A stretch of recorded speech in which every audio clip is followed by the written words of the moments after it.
In this video, we're going to talk about how the Goblin Queen's journey actually works. Then we're also going to talk about the new Baby Goblin's Tower Troop. So looking at the Goblin Road, it is pretty similar to the Trophy Road. Everyone is going to start at 0 trophies, and then you have to climb throughout the arenas. So the first arena is called Gold Mines. Here is where you can unlock the Baby Goblin's Tower Troop, as well as the Goblin Demolisher. Also, as you can see in this arena, cards are capped at level 9. And on this Trophy Road, you can collect chests and more cards, as well as some emotes as well. And you can see some of these chests look very different, and we'll talk about that in a little bit. So then once you hit 1,000 trophies, you reach Arena 2, which is the Mud Pit. As you can see, this is where you unlock the Goblin Curse. The level cap is increased to level 11, and here's where you can start using evolutions as well. Again, we have more chests, more cards, more emotes, more fun stuff. We love that. Then Arena 3 is the Scrapyard, and this is where you can unlock the Goblin Machine. And here is where the level cap increases to level 13. As you can expect, you get more cards, more emotes, more chests. And then the final arena at 3,000 trophies is called the Ancestral Palace. Here the level cap is level 15, and this is where you unlock double evolutions. And then the end of the Goblin Queen's journey is 3,400 trophies, and there is an emote for you as a reward. So here is what the first arena looks like, the Gold Mines. Here is what the second Mud Pit arena looks like. This is what the Scrapyard arena looks like. Then for the Ancestral Palace, I can't get it to work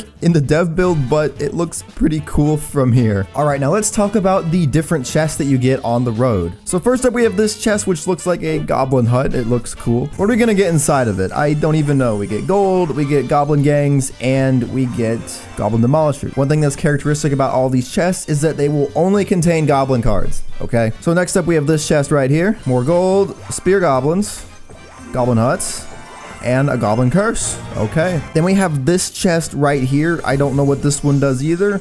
It has a lot more in it though, looking at it. Goblins, goblin curses, goblin cages, goblin giants, goblin barrels. Then of course, as you go up in the trophy road, I assume these chests will get better. Like, I imagine that chest right there is really good. Oh yeah, another important thing I forgot to note is that you actually unlock the Goblin Queen's journey once you hit Arena 12 at Spooky Town. All right, so now we gotta talk about the new King Tower Troop and the new Princess Tower Troop. So for the new King Tower Troop, we have the Goblin Queen Tower. Her stats are literally the exact same as the normal King Tower, but she's a Goblin Queen and looks a lot different. But the real fun is with the Baby Goblin's Tower Troop. And as you can see, it has an ability when paired with the Queen. And also, just so you know, this is the only Tower Troop you can use in the Goblin Queen's journey. You cannot use the Dagger Duchess Cannoneer or the Princess Tower. And also, going out of the Goblin Queen's journey, you cannot use the Baby Goblin's Tower outside of the Goblin Queen's journey. All right, so let's see how it actually works. These two paired together are really fun. In terms of the Baby Goblin's Tower, it is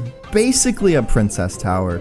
I mean, we'll see how it reacts to this goblin barrel, but it functions basically like a princess tower. It's nothing too special. However, what makes this interesting is the bar that you can see above the Goblin Queen. My opponent, after they played a bunch of cards, you can see that bar started to fill up a bit, and my bar started to fill up as I played that Goblin Giant. And when that bar fills up, something absolutely magical is going to happen. I think my opponent might get to it first. Let's see what happens here. I don't know. Okay, so their bar is full, so the next goblin card that they play will activate the ability. And the ability is crazy. No, stop playing a balloon. I don't want you to play that. All right, screw it. I'll activate the ability. So I'm gonna play this Goblin Demolisher and watch what happens. Look at that. We both did it at the same time. Oh my gosh. Holy cow. So basically, when that bar fills up, the Goblin Queen launches a bunch of baby goblins from her tower, and they just kind of wreak havoc and cause chaos. It's really, really fun. I like it. Although, to be honest, my favorite thing about this ability is that the little goblin icon next to the bar actually used to be an emote or an avatar from Clash Mini. So yeah, it's been slightly modified for Clash Royale, but it used to be from Clash Mini. And also, one more time, just to reiterate, but you have to play only goblin cards for the ability to activate. Like when I play the Knight, the ability won't activate even though the bar is full. So let's play a Goblin Giant, and boom, there go the baby goblins. Oh, and by the way, those chests that you get on the Trophy Road, you can also get them from battle as well. Overall, I really like the Goblin Queen's journey. I think it's super fun, and I hope you all will have some fun with it as well when the update drops on June 17th. See you in the next video.